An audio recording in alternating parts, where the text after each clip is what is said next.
talk time. The economy. Right now, the American economy is not good. Other economies, I don't know. I guess they're doing okay, or they're not having the problems that we're having, or maybe they're having other problems. But bottom line is, our economy is really bad. People are losing their jobs, and all sorts of stuff's going on. Now, they've got this stimulus package or whatever, throw more money at it, because that's going to solve the problem. No, it's not. What's going to solve the problem is bringing American jobs back into America and giving people jobs that they don't have anymore.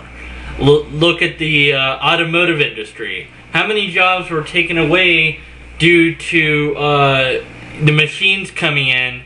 And so instead of factory workers, you now have machines doing the jobs of those people. And people will say, well, yeah, but that was necessary. People wanted, cars, and they needed it. The demand was so great. Well, maybe that's part of the problem. We're over-consumeralizing. We're over-purchasing. We're buying up stuff so fast that we can't even make this stuff fast enough for everybody else that wants it. So companies, they get greedy. And instead of continuing to hire people, they'll go a cheaper route, hire machines, or hire out another country, a third world nation, to do it for them because it's cheaper. The price, now you understand, the price for the consumer doesn't necessarily go down. The quality goes down, but sometimes the price stays exactly the same or even goes up. Sometimes it does go down, but for the most part, the problem is that we have this mentality of wanting to buy lots and lots of stuff.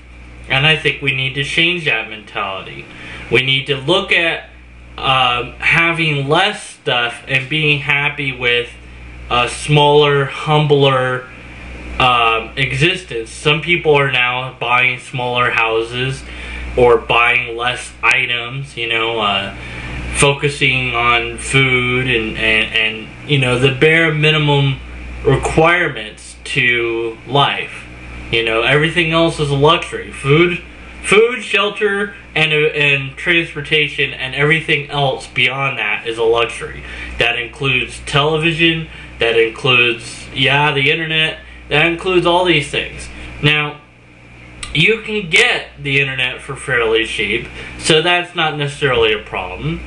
I don't have cable, and now that they're going to switch to digital, I could care less about cable. I'll just get my stuff the way I've always gotten my stuff now, through the internet. So that's one less bill I have to worry about. And a lot of, you see these plasma TVs and stuff like this. I mean, come on. We don't need that big of a stuff. So then the question is, if we're not buying as much stuff, does that mean that there aren't going to be enough jobs to go around? No, there's going to be enough jobs to go around if we're not only willing to not buy as much stuff, but to buy the stuff that we need from American workers and American producers of that, whatever that product is. Alright? So look for the Made in America product. Maybe we should require businesses to sell X amount of items made in America. Is there going to be fraud? Well, then you create a division that is sole purpose is to investigate and make sure that the Made in America label is factual. And there's some more jobs created right there. You've created jobs to make sure that a Made in America label really means Made in America. And then the people that are making those products are, have a job by making those products. And we buy those products because they're offered to us. And they're offered in abundance. And the price might be higher, but if we're not buying as much stuff, then we can suddenly afford that higher price. But that price eventually will go down as our economy recovers.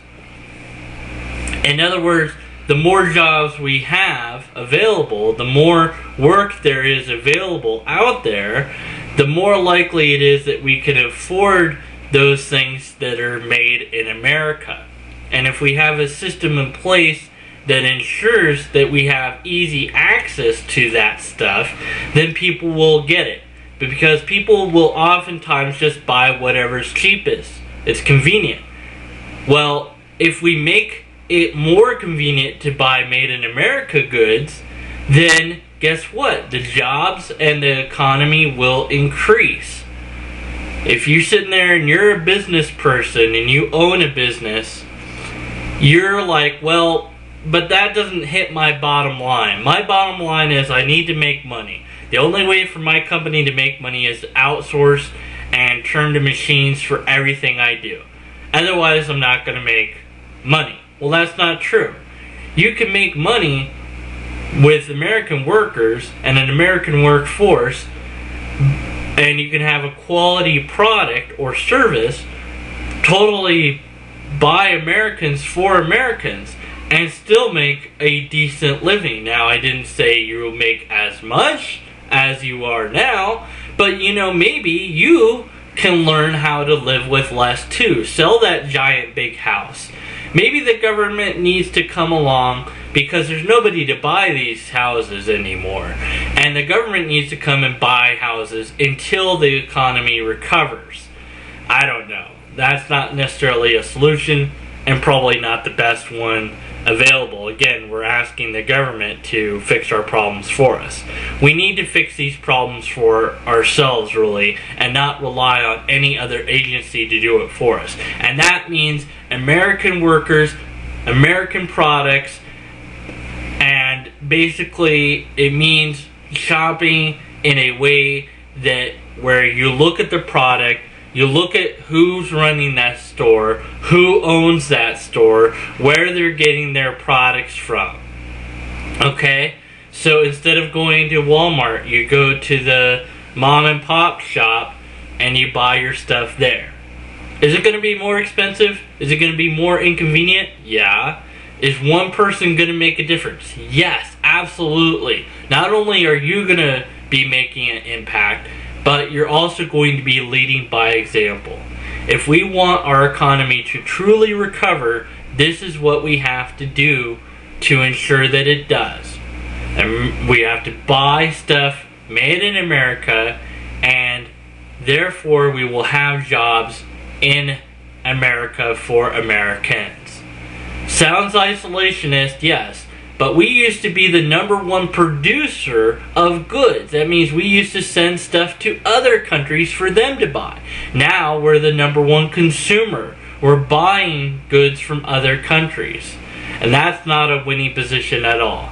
I don't have the solutions, and my point might not be the most popular, but I believe firmly that if we stop consuming so much and we start looking at what we do consume, that we can change things around for all of us. Until next time, peace out.